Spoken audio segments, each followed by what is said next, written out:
Hey there, Sharon Horne-Ellstrom here. Let's talk today about how to use a successful crowdfunding strategy to supersize and grow your business or to launch your business.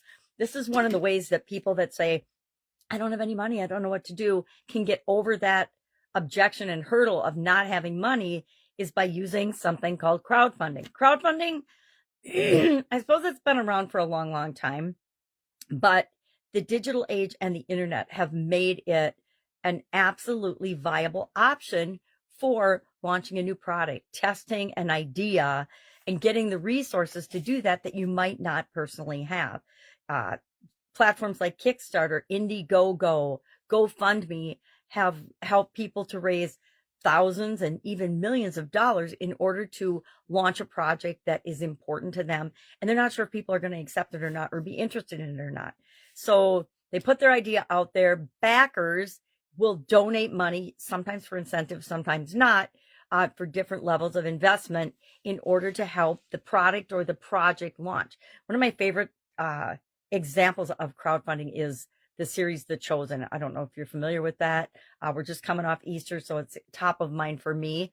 But incredible story of how they crowdfunded. It's the largest crowdfunding project ever for a movie or I guess it's a series that has ever been. I'm sure there'll be another one that comes along that's bigger, but right now that is an incredible example of the power of the people and crowdfunding and what they want to see out in media versus some of the stuff that we are all being fed by big media, big entertainment, big manipulation. So that is my true feeling about a lot of what's being produced and shown in Hollywood and everywhere else around the world in terms of the value that it adds to our lives, which is why I don't participate and watch a whole lot of it. So how do we use this crowdfunding, Kickstarter, GoFundMe type platforms? I'm not going to go into the details of each platform. Each platform has its own little rules and regulations that if you're wanting to use that, you're going to absolutely dig into and find out. But what are some steps and strategies we want to make sure that we use so that our crowdfunding will be successful? First and foremost, what's your objective? Have a very clear objective and goals for why you're going to ask people to invest in you and your business and your project. Secondly, you got to craft a compelling story. People want to know your backstory. Why are you asking them for money? Why can't you just go the traditional route and go to a bank and get money to fund your project, etc.? So they want to know what's the backstory, what's the reason that you're seeking crowdfunding. It's got to be a good, compelling story. Sometimes it's a sob story, but it should be authentic and truthful and honest, because one of the key components of crowdfunding success is being authentic and true and honest and transparent in what you want the money for and what you're going to do with it and what kind of a return or what they're going to get out of backing you in this project. So craft a compelling story. Again, authentic, emotive, and compelling. It's got to be compelling. Why do people want to help you to succeed with your project?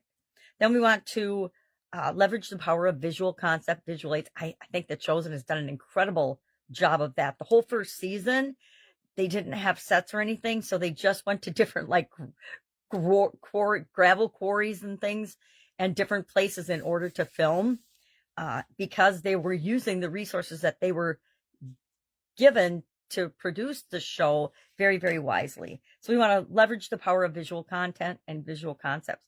One of the things I think is incredible about that series is the costuming in it. That alone and the number of extras and people that it took to be involved in a project of that magnitude. I think that's why I've enjoyed watching it, because it is just, it's kind of mind-boggling. And then the fact that it was all crowdfunded by people that wanted to see the stories come to life is just an incredible testament to the power of crowdfunding.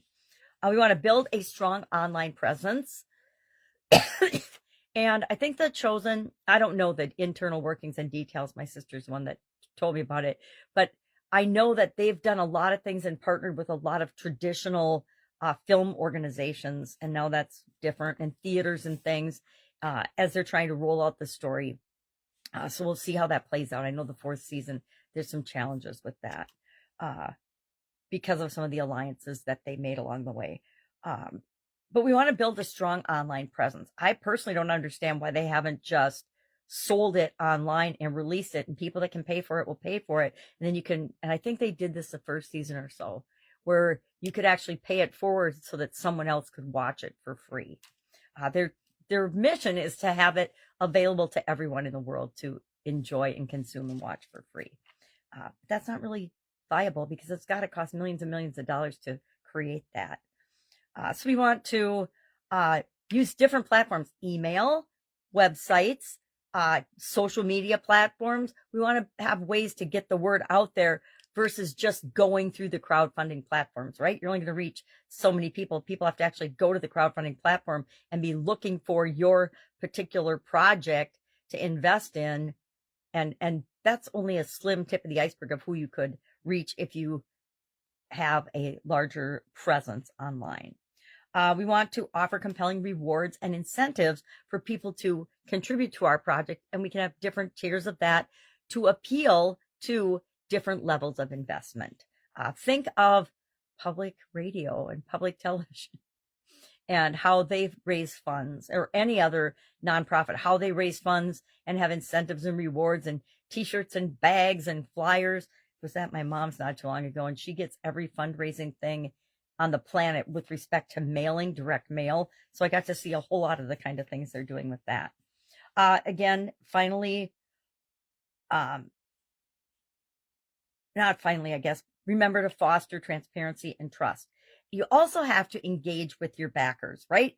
People want to feel like they're part of the process. So you want to make sure that you have a mechanism and a way to engage with people that are contributing to your project to keep them up to date and let them know what's going on and the status of the project.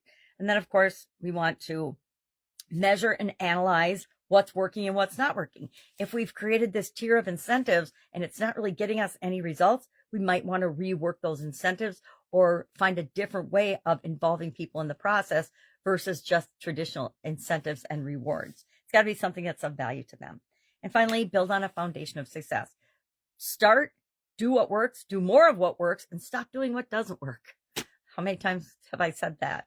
All right, love to know if you've ever used crowdfunding for any of your projects or any of your ideas to test them and see if they're viable and if people are really interested in them or not. Share in the comments below. I personally have never used crowdfunding. I think it's fascinating and amazing and a great way for people to actually fund projects that are important for the world to see that they might not otherwise see the light of day. All right, have an awesome day, and I will, of course, be with you tomorrow with another interesting strategy that you can use to grow and build and supersize your business. Have an awesome day.